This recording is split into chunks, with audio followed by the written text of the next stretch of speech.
आपण सभापती आहात, पण किती चांगले विरोधी पक्ष नेते आहात हे दाखवण्यासाठी, उद्धव ठाकरेंना दाखवण्यासाठी आपण अशा प्रकारचं वर्तन करतात। हे मला असं वाटलं की माझ्या पक्षाच्या प्रमुखाला दाखवण्यासाठी मला काय करायची गरज नाही, ते दाखवलंय म्हणूनच मी इथे चालवलं आलोय। माझ्या पक्षाच्या प्रमुखाचा माझ्यावर विश्वास आहे। मग मी असं म्हटलं तर चालेल का? जे मला नाही म्हणायला पाहिजे की आपण अशा प्रकारची वक्तव्य आपण सभापती बनण्यासाठी मुख्यमंत्र्यांना किंवा उपमुख्यमंत्र्यांना दाखवता, असं मी म्हटलं असतं मला निलंबन करावं लागेल। असं मी काय कृत्य केलं की मला निलंबन करावं लागेल? शुक्रवारी ज्यावेळेला बजेटचं भाषण चालू होतं आणि मी एक मुद्दा उपस्थित केला होता की या बजेटच्या भाषणाला विरोधी पक्ष नेता जेव्हा भाषण करत असेल त्यावेळेला कोणतरी मुख्यमंत्री, उपमुख्यमंत्री, सभागृहाचा नेता त्यांनी मांडला अर्थसंकल्प, ते अशापैकी कोणतरी हजर असायला पाहिजे, प्रथा आहे आपली। यावरनं बराचसा वादविवाद झाला, थोडाफार आवाज उठते। त्यावेळेला आपल्याकडनं, आपण सभापती आहात, या सभागृहाच्या सर्वोच्च स्थानी बसलेला आहात आणि आमची एखादी वेळेला चूक अक्षम्य होऊ शकते, कारण आम्ही सदस्य आहोत। आम्हाला काय शिक्षा द्यायची, काय नाही द्यायची हा आपला अधिकार आहे। परंतु त्या दिवशीचं मी जेव्हा भाषण रात्री ऐकलं त्यावेळेला आपण असं म्हणालात की आपण किती चांगले विरोधी पक्ष नेते आहात हे दाखवण्यासाठी, उद्धव ठाकरेंना दाखवण्यासाठी आपण अशा प्रकारचं वर्तन करतात।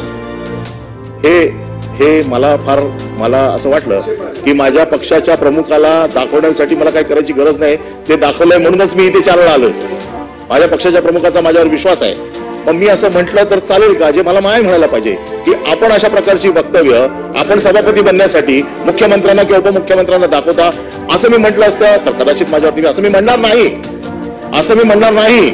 पण माझी आपल्याकडनं अशी अपेक्षा आहे की ज्या वेळेला आम्ही सदस्यांनी काय आपण म्हटलं तर मला निलंबन करावं लागेल, असं मी काय कृत्य केलं की मला निलंबन करावं लागेल? मी कोणाला शिवीगाळ केली नाही। माझा आवाज मोठ्याने बोलणं, या सभागृहात तहातहाने भांडणं, या सभागृहात नियम सांगणं हा माझा अधिकार आहे। माझ्या अधिकारावरती कोणी गदा आणू शकत नाही आणि मी माझ्या अधिकारातच बोललो होतो। आपण जे धमकीवजा आम्हाला सांगताय की निलंबन करावं लागेल, तुमच्या परीक्षा प्रमुखांना तुम्हाला इम्प्रेस करण्यासाठी अशा प्रकारचं वर्तन करताय। माझ्या पक्ष प्रमुखाला मला ज्या वेळेला बनवायचंय त्यावेळेला ते स्वतःहून बनवतील आणि मी त्याची काळजी करत नाही। मी या राज्याचा मंत्री देखील झालेलो आहे, पक्ष प्रमुखाच्या मर्जीशिवाय मी मंत्री नाही झालोय, त्यामुळे मला त्यांना काही इम्प्रेस करायची गरज नाही। परंतु आपल्याबद्दल जर कोण असं बोललं तर आपल्याला ते किती वाईट वाटेल, म्हणून माझा हरकतीचा मुद्दा आहे की माझ्या बाबतीतली केलेली वक्तव्य जी आहेत ती कामकाजातनं काढून टाकावी अशी माझी मागणी आहे। मी ती तपासून घेते, पण मुळात ती मीच माझ्याच तोंडून गेलेली आहेत। मुळात मुद्दा असा आहे की ज्यावेळेला मी सांगते की बाबा आता मंत्री महोदय सभागृहात नाही आहेत पण दुसरे मंत्री नोट्स घेत आहेत आणि अनेक वेळेला म्हणजे 20 वर्षामध्ये काय होतंय, मी बोलायला सुरुवात केली की एकदम 3-4 सदस्य खाली बसून ओरडायला लागतात। मग इकडचे असोत का तिकडचे असो हा प्रश्न नाहीये। दुसरं महत्वाचं असं की तुम्ही बरं मी सांगते की बाबा तुम्ही ऐकून घ्या, निदान मी काय सांगते ऐकून घ्या, तरी तुम्हाला थांबायचंच असेल भाषण तर मग विरोधी पक्ष नेत्यांचं भाषण न असल्यामुळे 3 दिवस तो अर्थसंकल्प आपला थांबलेला होता। अशा वेळेला माझी एवढीच कन्सर्न असते की लवकर तो सुरू व्हावा। तुम्ही अशा वेळेला तिथे उभं राहून बोलून नका सांगितलं तरी परत ज्या बोलतात मी सुद्धा मनुष्य आहे, मी काय इथे सद्गुणांचा पुतळा नाहीये।